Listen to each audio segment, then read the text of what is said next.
It's 12 o'clock here in the Philippines. It's 12:23 p.m. How about you in your place? Let's eat. We have here, but I don't know the name of this in English, but this is called sigarilyas in Filipino. And Bicol, it's called,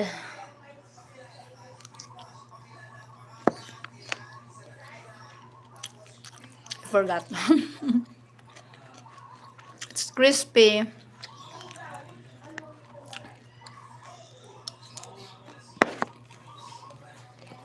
I also have here bulinaw.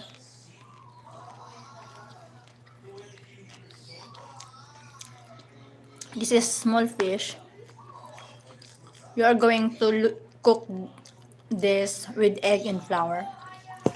I do not know if in other country you are also cooking like this kind. But here in the Philippines, if we have, this is a small fish.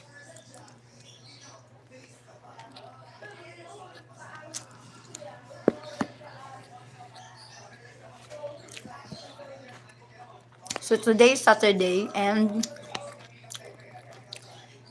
supposed to be my son has an art class, but he don't want to be there because he has a cold.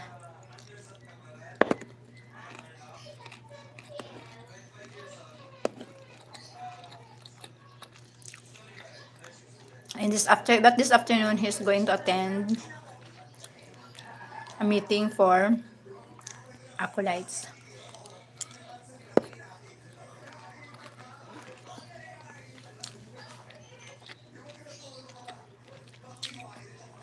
This meeting takes 3 hours and it consumes my times, but I will bring there a book so I can read. So as not to waste my time. And I want him to be a part of the acolyte because he's already a uniform of an acolyte, and also I want him to be in the church so he can serve the church. I think it's a very peaceful thing to be there in the church, although there is a lot of temptation, but it's good to be a part of that, to be a part of the church. I wish someday he will be a priest, or at least be someone who is religious. Not so fanatic, but a religious one. Good man.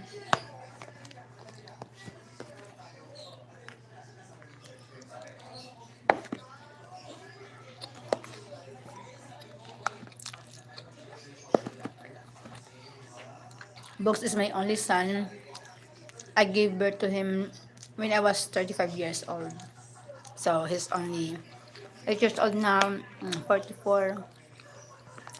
And so I want the best for him.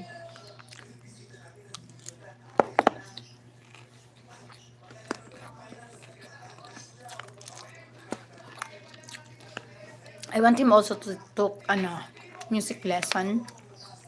I also inquire.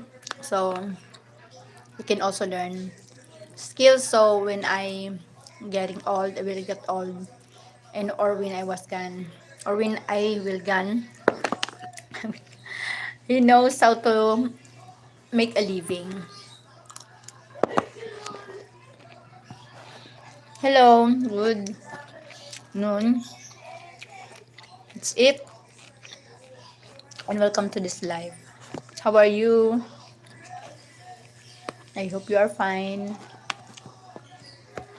Let's have our lunch.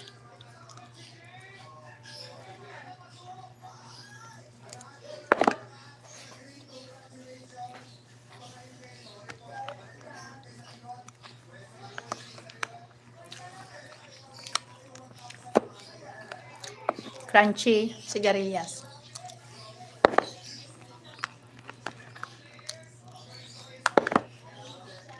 I will always cook breakfast. I always cook vegetables, even if it's for only for me, because my family members are not eating vegetables. But I want to have a vegetables vegetable in every meal.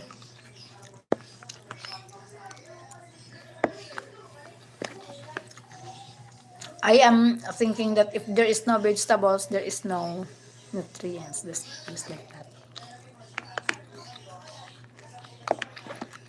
I try to cook vegetables even if it's only for myself.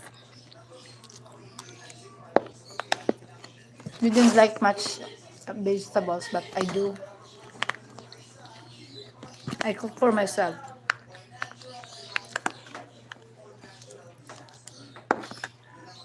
A little, and a handful.